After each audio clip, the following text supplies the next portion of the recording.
Bueno, vamos a comenzar entonces con infarto agudo de miocardio. Vamos a dejar acá un solo videíto. Ahí estamos. Bueno, como ustedes saben, pertenece al grupo de lo que son síndromes coronarios agudos, junto con lo que es la angina inestable principalmente.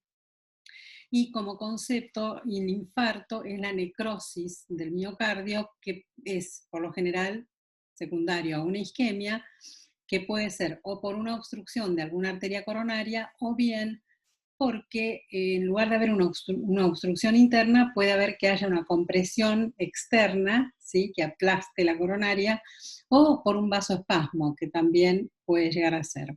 Esto lo que va a causar es que se corte la irrigación y al cortarse la irrigación, el miocardio no recibe sangre, no recibe oxígeno y se necrosa, empieza a agonizar los miocardiocitos y luego mueren.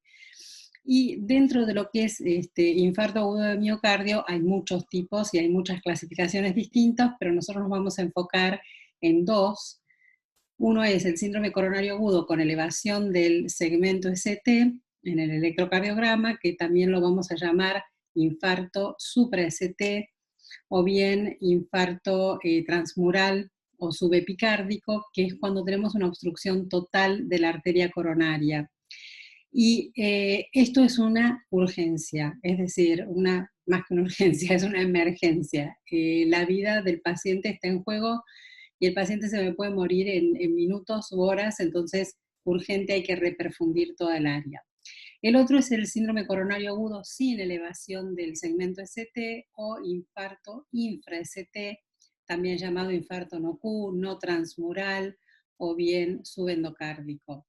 Y si bien el paciente se está infartando, la diferencia es que este nos da un poco más de margen para poder actuar o ver la conducta a seguir con el paciente, que también va a ser la reperfusión, pero el paciente no se va a morir en ese momento. Tenemos días u horas o lo que sea para poder actuar. Acá en este caso la obstrucción es parcial. Bien, y también podemos llegar a tener lo que se llama ANGOR con coronarias sanas, que a veces las arterias coronarias no tienen arteriosclerosis, no tienen ningún tipo de obstrucción interna, y de todos modos se genera algún vasoespasmo o alguna compresión de las arterias externa y que nos causan esta isquemia que nos da el dolor anginoso y el infarto. Uno de ellos es la angina de Prinzmetal, que es una enfermedad que está muy relacionada con la esclerodermia. Otro es el consumo de cocaína, anfetaminas, éxtasis, que son todas sustancias que generan vasoespasmo. Por eso es que en la gente joven, a veces que consume mucha cocaína o muchas anfetaminas o éxtasis, vemos infarto agudo de miocardio en chicos de 20 años, por ejemplo, o accidente cerebrovascular, porque el vasoespasmo lo podemos tener en cualquier lado, no solamente en las coronarias, sino también a veces en lo que son las arterias cerebrales. También puede haber fármacos taquicardizantes, puede ser también que haya una hipertrofia importante de lo que es el ventrículo izquierdo y que la demanda de oxígeno sea muy superior al suministro que está recibiendo.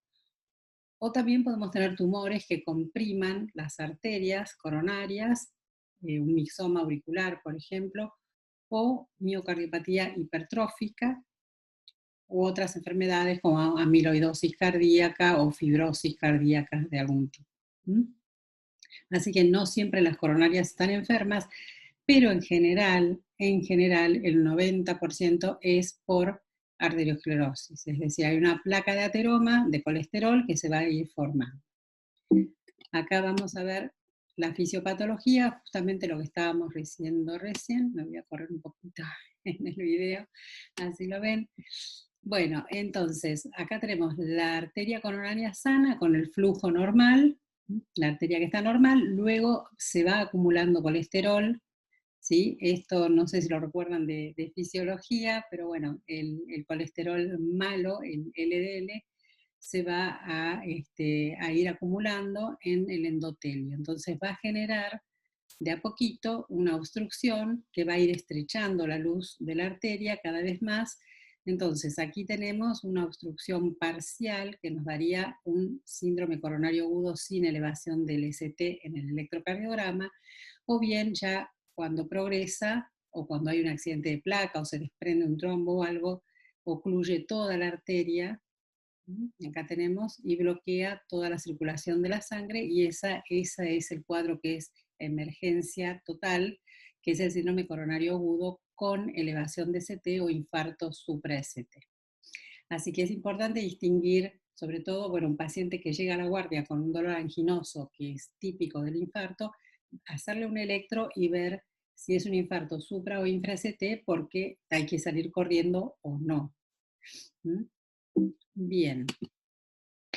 ¿Cómo es la clínica del paciente? Por lo general es un paciente que se presenta, depende si tenemos un infarto supra-ST o un infarto infra-ST, pero se presenta con ANGOR, que es el dolor típico del paciente infartado.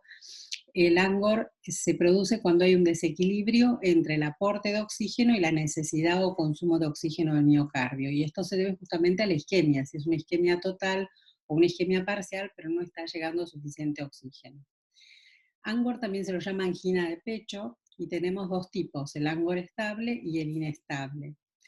Con respecto a lo que es ANGOR estable, es un paciente que tiene un dolor en el pecho que por lo general hace 6 meses o más que es siempre igual. Es decir, es un paciente que quizás el dolor aparece cuando camina 3 cuadras, ahí empieza a dolerle el pecho, o bien que tiene los mismos desencadenantes, las mismas características, la misma frecuencia, la misma intensidad, que no varía. El ángulo inestable es cuando ese dolor cambia, cuando es el primer episodio de ANGOR, cuando aparece en reposo, cuando aparece después de un infarto en otro paciente que haya tenido un infarto previo, cuando cambia los desencadenantes, las características, la intensidad, todo eso se considera angina inestable o ANGOR inestable, y hay que tener mucho cuidado porque es el que puede progresar a un infarto supra-ST rápidamente. En sí, este dolor se describe como un dolor precordial, ¿sí?, en la zona de la corbata, retroesternal, y que irradia por lo general hacia lo que es el cuello y la mandíbula, y principalmente todo lo que es el brazo izquierdo. También puede irradiar hacia atrás, pero a veces el dolor que es tipo ANGOR y que rápidamente se traslada a la espalda nos hace pensar en una disección de aorta. En este caso, bueno, este es el cuadro típico del ANGOR, principalmente en los hombres. En las mujeres a veces puede tener características más difusas o más, no tan específicas, más inespecíficas. Y los pacientes a veces lo refieren como una compresión torácica, como si tuvieran la pata de un elefante arriba del pecho. Además, si es un infarto supra particularmente, el paciente empieza con una sudoración fría, con disnea, con náuseas, incluso a veces puede llegar a vomitar, mucha taquicardia, hipotensión que puede llevar al shock, ansiedad, temor. Al principio puede ser que haya no hipotensión, sino hipertensión, ¿no? Que suba justamente por el miedo, por el susto que se pegan. La piel la vamos a encontrar pálida, fría, sudorosa. Puede haber cianosis también por el problema de que no hay oxígeno, no hay aporte de oxígeno, cianosis tanto periférica como central. Si el paciente tiene mucha hipotensión y está evolucionando hacia un shock cardiogénico, el pulso puede ser filiforme, es decir, que apenas se siente el pulso. Y lo que dijimos antes, la tensión arterial variable, desde hipotensión hasta cierto grado de hipertensión al principio. Otras formas de presentación que no sean las clásicas puede ser con shock, con un shock cardiogénico, puede ser con un síncope, con arritmias, con descompensación de una insuficiencia cardíaca. En este caso vamos a escuchar el ritmo galope por lo general, que es el tercer ruido, o a veces se escucha un cuarto ruido agregado. Puede descompensar otras patologías como pueden ser valvulopatías, ¿sí? Y por supuesto, lo que les decía recién, en la mujer puede ser diferente. A veces empiezan con una epigastralgia, un dolor que no se entiende muy bien qué es, o un dolor que simula un espasmo esofágico.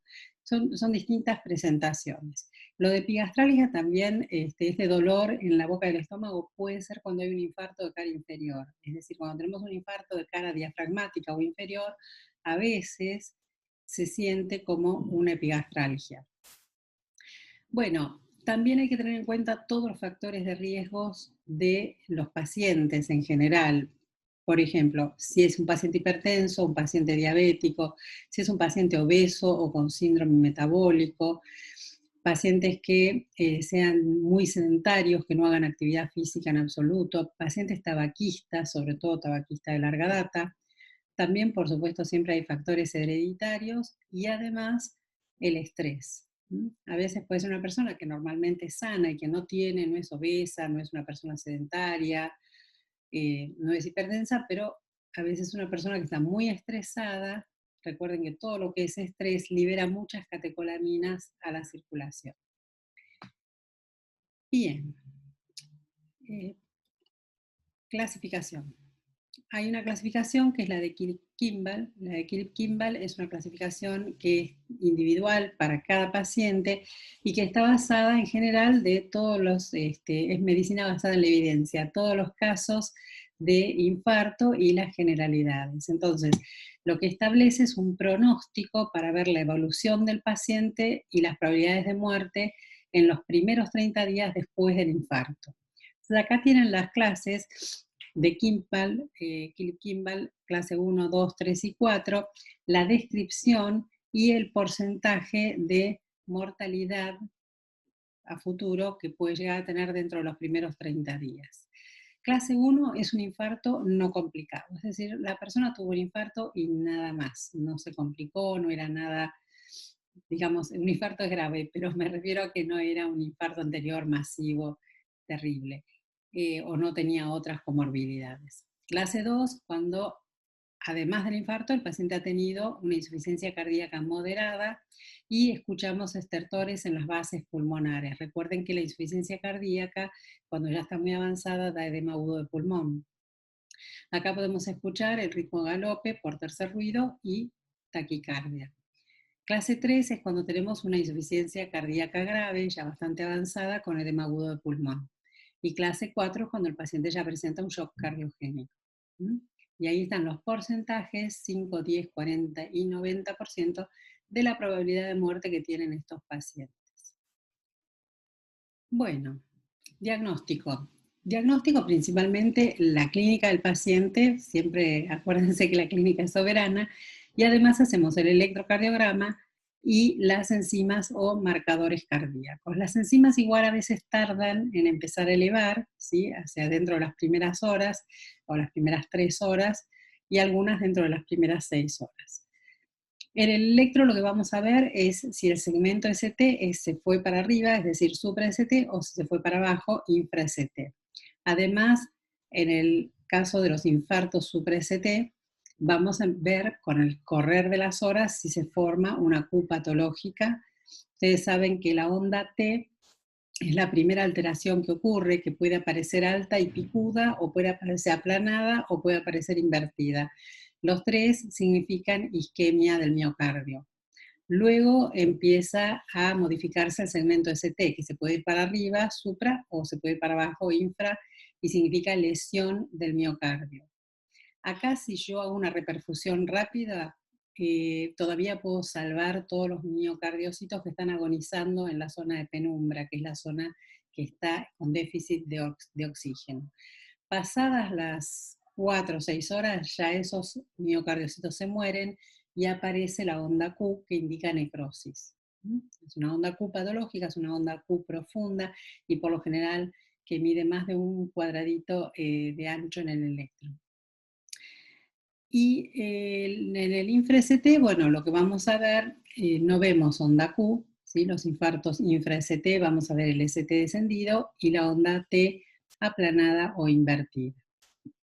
Otra cosa que podemos hacer de urgencia si tenemos hemodinamia es la angiografía coronaria inmediata, también llamada cateterismo. En el caso del supra-ST, no solamente es diagnóstico, sino por supuesto es terapéutico. Nosotros tenemos que reperfundir el área como sea, y si no, la angiografía coronaria tardía, que esto en los casos del infra-ST la podemos hacer a las 24, 48 horas, una semana después, etcétera. Es para ver dónde está tapada la arteria y, por supuesto, esto nos va a permitir destaparla. Se hace con contraste. También se llaman cinecoronariografías. Bueno, las enzimas. La primera que se eleva es la mioglobina. La mioglobina es la primera que se eleva, de 1 a 3 horas es la primera que vemos acá con este color naranja o rojo, ¿sí? Luego la segunda que se eleva es la troponina T. Y finalmente se elevan las CPK, vamos a probar la total y la MB, que es la fracción cardíaca, y finalmente la LDH. Así que aquí están, estos son los valores, por lo general, estos son los valores normales y por lo general esto es lo que suelen elevarse 2, 4, 6 veces más, dependiendo de la gravedad y la extensión del infarto, y lo que duran en el tiempo, además de su especificidad. Por lo general, troponina T, mioglobina no es específica a pesar de ser la primera que vamos a ver elevada, y troponina y CPK son las más específicas.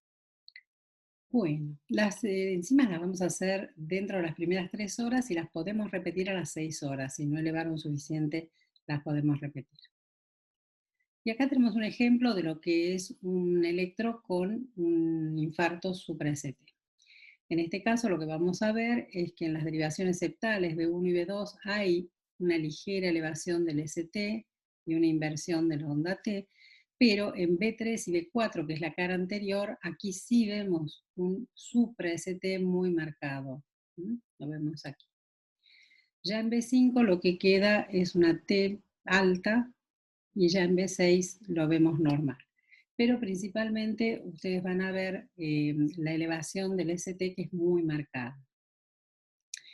En el caso del infra-ST, acá vemos en todo lo que es cara anteroseptal y lateral también, desde B1, B2, B3, B4, B5, B6, o sea, bastante extenso, es un infarto infra-ST.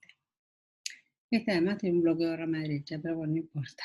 En realidad, lo que más importa es el tema del infra-ST, ustedes lo ven acá, cómo está alterado en el electro. Acá también lo vemos. Así que bueno, lo importante es ver si tenemos supra-ST, que acuérdense que es una emergencia que hay que salir corriendo, o si tenemos el infra-ST, o bien cuántas caras del corazón abarca. ¿Cuántas caras? Porque cuantas más caras abarque, peor es el pronóstico. Bien, localización del infarto. Principalmente lo que más se infarta es ventrículo izquierdo, pero muchas veces puede extenderse hacia ventrículo derecho, sobre todo cuando hay un infarto de cara inferior, que la complicación más temida es el infarto de ventrículo derecho como consecuencia de un infarto de cara inferior. Y también a veces se puede extender hasta las aurículas. Infarto de ventrículo derecho, por lo general, lo que se obstruye es o la coronaria derecha o la circunfleja izquierda. Saben que hay una coronaria derecha y una coronaria izquierda, que la izquierda se divide en dos, en la circunfleja y en la descendente anterior. Bien, generalmente lo que ocurre cuando tenemos un infarto de ventrículo derecho es que hay mucho aumento de la presión de llenado. El ventrículo no puede expulsar todo este llenado ventricular. Recuerden que al ventrículo derecho va a recibir toda la sangre venosa que viene de la vena cava inferior y superior, y por lo general esto se asocia porque causa una insuficiencia tricuspidia grave. Toda esta presión de llenado, vamos a tener muy encharcado lo que es ventrículo derecho. Si está infartado, toda esta sangre que recibe de todo el cuerpo no lo va a poder expulsar por la arteria pulmonar hacia el pulmón para que se oxigene correctamente, vuelva al ventrículo izquierdo y salga a la circulación sistémica. En el caso del infarto inferior o inferoposterior, por lo general causa disfunción de ventrículo derecho y trastornos hemodinámicos. Acá lo que va a aumentar mucho es todo lo que es la presión yugular, la presión de la vena yugular, y va a estar asociado a todo lo que es hipotensión arterial y shock cardiogénico. Por lo general es también por obstrucción de la coronaria derecha o de la circunfleja izquierda dominante. Y los infartos de cara anterior normalmente se deben a obstrucciones en la descendente anterior, que es rama también de la izquierda. Son bastante más graves y tienen peor pronóstico. Bien, tratamiento.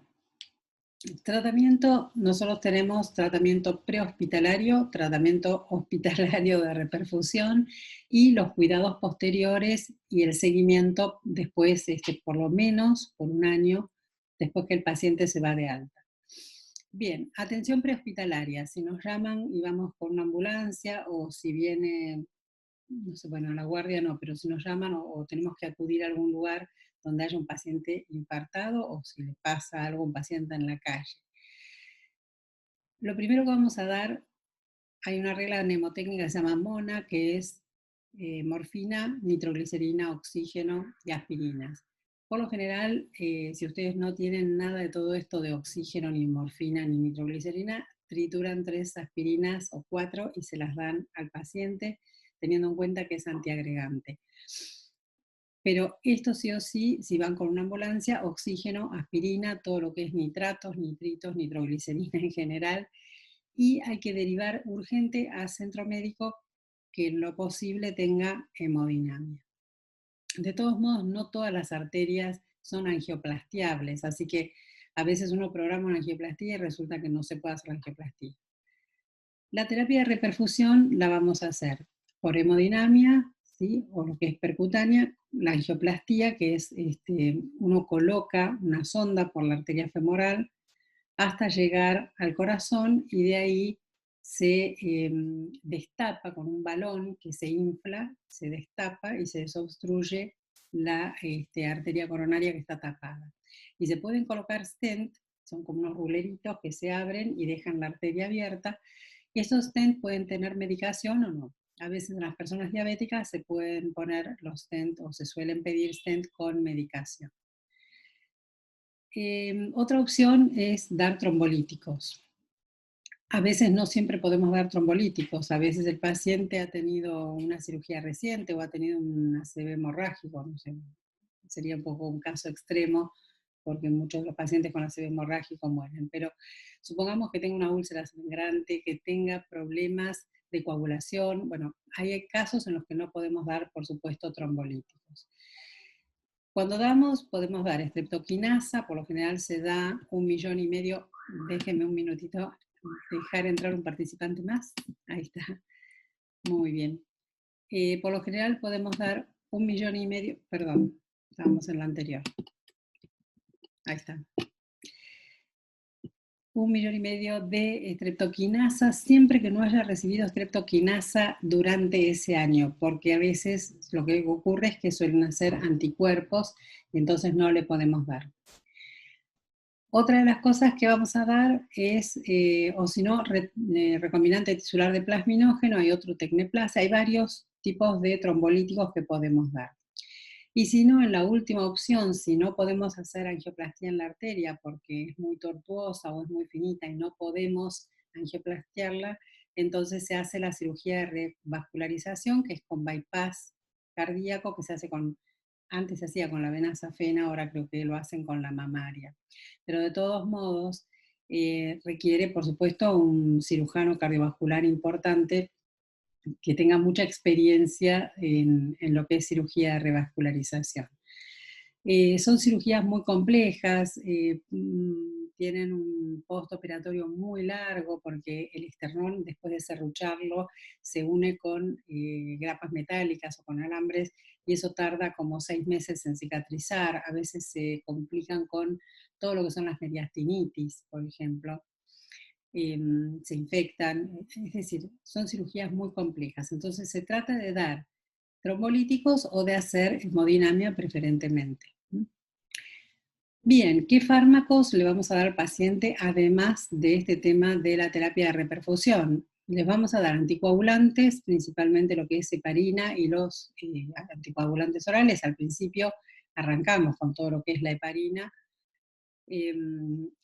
Después de 4 días podemos empezar a dar los anticoagulantes orales, como la warfarina. Bien, ahí está, se me cayó un participante. La warfarina o el acenocumarol. Acá en Argentina usamos más acenocumarol. Y también vamos a dar todo lo que son antiagregantes, aspirina, clopidogrel y los antianginosos, ¿sí? Para el dolor. Y por supuesto que cuando le damos al paciente el alta, se va a tener que ir con beta bloqueantes como atenolol o carvedilol y estatinas. Estatinas principalmente, ustedes saben que son para el colesterol, pero es principalmente justamente porque son pacientes que tienen hipercolesterolemia. Por eso es que se le han tapado las arterias. Y también todo lo que sea tratamiento para hipertensión o para insuficiencia cardíaca, es decir, le vamos a dar, por ejemplo, lo que son inhibidores de la enzima convertidora de angiotensina o los antirreceptores de angiotensina 2. Todo esto, bueno, depende un poquito cuál es la patología de base que el paciente tenga. Por supuesto, si es un paciente diabético, tenemos que seguir con todo el tratamiento de diabetes. Bueno, resumiendo un poquito lo que estábamos hablando de los fármacos. Aspirina, clopidogrel, beta bloqueantes, ¿sí? Heparina, nitroglicerina. La nitroglicerina, como hay algunos, como el mononitrato de isosorbida, que es sublingual, de uso sublingual, y si no, nitroglicerina vía endovenosa, ¿sí? Porque son vasodilatadores. Los fibrinolíticos, bueno, para determinados pacientes, los IECAS y los ARA2, sobre todo si son pacientes con hipertensión o pacientes con insuficiencia cardíaca, las estatinas por el tema del colesterol y, por supuesto, todo otro tipo de fármacos para las enfermedades de base. Una salvedad con respecto a los beta bloqueantes. Si se trata de un paciente que es un paciente POC o que tiene asma o que tiene algún tipo de patología pulmonar grave, no podemos dar beta bloqueantes porque ustedes saben que actúa también sobre los receptores beta de los pulmones, de los bronquios, causando broncoconstricción. Así que bueno, en esos casos no podemos usar los beta bloqueantes, pero sí tenemos un montón de alternativas que podemos usar. Va a depender mucho si el paciente es hipertenso, si tiene una insuficiencia cardíaca, porque ahí uno tiene que hacer un poquito más artesanalmente la elección de los fármacos, más allá de que tenemos en todos los hospitales los protocolos de qué es lo que tenemos que hacer, o que tenemos las guías y los consensos de las sociedades de cardiología de cada lugar, ¿no? De cada país o internacionales también. Así que recuerden siempre que cada paciente es un paciente particular y que si bien uno tiene para el tratamiento una guía de lo que hay que hacer, a veces hay que adaptarlo un poquito a medida de ese paciente. Bien, después que le damos de alta y por suerte el paciente se salva, hacemos todo lo que es la rehabilitación y el tratamiento ambulatorio y todo el control post-egreso hospitalario, sobre todo el primer mes, que es el más importante, y luego se siguen haciendo los controles. Y vamos a ver también cuáles son las complicaciones que pueden llegar a surgir. Bueno, como evaluaciones funcionales que vamos a hacer posteriormente, se puede hacer la prueba de esfuerzo graduada, también llamada PEG, todo lo que sean pruebas de esfuerzo, ¿sí? El ecocardio con Doppler, que podemos asociarlo a la prueba de esfuerzo para ver cómo están. Esto también se llama ergometría, depende, en distintos países le dan distintos nombres, pero bueno, el ecocardio con Doppler nos permite medir las presiones, nos permite ver cómo están funcionando las cámaras, cómo es el flujo, cómo están las válvulas. Recuerden que en todo infarto, sobre todo infarto supra, donde hay una necrosis, esa necrosis cura con fibrosis del miocardio. Y en ese lugar de fibrosis, el corazón ya no puede ni expandirse ni contraerse, porque perdió su elasticidad. Y además, no pasa la conducción eléctrica, entonces por lo general ahí se salta y aparecen las arritmias. Otro de los estudios que podemos hacer es la cámara gamma. La cámara gamma se hace para ver cómo quedó perfundido el corazón. Es un estudio de perfusión. También, por supuesto, todo lo que son los cambios en el estilo de vida que son fundamentales. Ejercicio regular, sobre todo para las personas que eran sedentarias, modificaciones en todo lo que es la dieta, o sea, dietas que no tengan grasas ni hidratos de carbono, bajar de peso en los pacientes que tienen obesidad, dejar de fumar, por supuesto, eso es esencial, y por supuesto todo lo que sea antiestrés, ¿no? Porque muchas veces los pacientes están muy estresados porque tienen problemas más allá de la pandemia, pueden tener problemas económicos, problemas personales, problemas laborales y bueno, cualquier tipo de terapia que les sirva para reducir el estrés es bueno. Y por supuesto, cambio en la medicación, porque a veces hay pacientes que están tomando algunos medicamentos que son taquicardizantes o que no les hacen bien y que hay que cambiarlos o regular las dosis. O bien ver si estos pacientes que están medicados por diabetes, por hipertensión o por lo que sea, no han hecho un abandono de tratamiento. La adherencia a los tratamientos farmacológicos es importante. Con respecto a los fármacos, se continúa con antiagregantes plaquetarios, como es la aspirina, el clopidogrel, se continúa con los betabloqueantes, salvo que sean pacientes EPOC o asmáticos, y con inhibidores de la enzima convertidora de angiotensina o los ARA2 y las estatinas. ¿Cuáles son las complicaciones que podemos tener?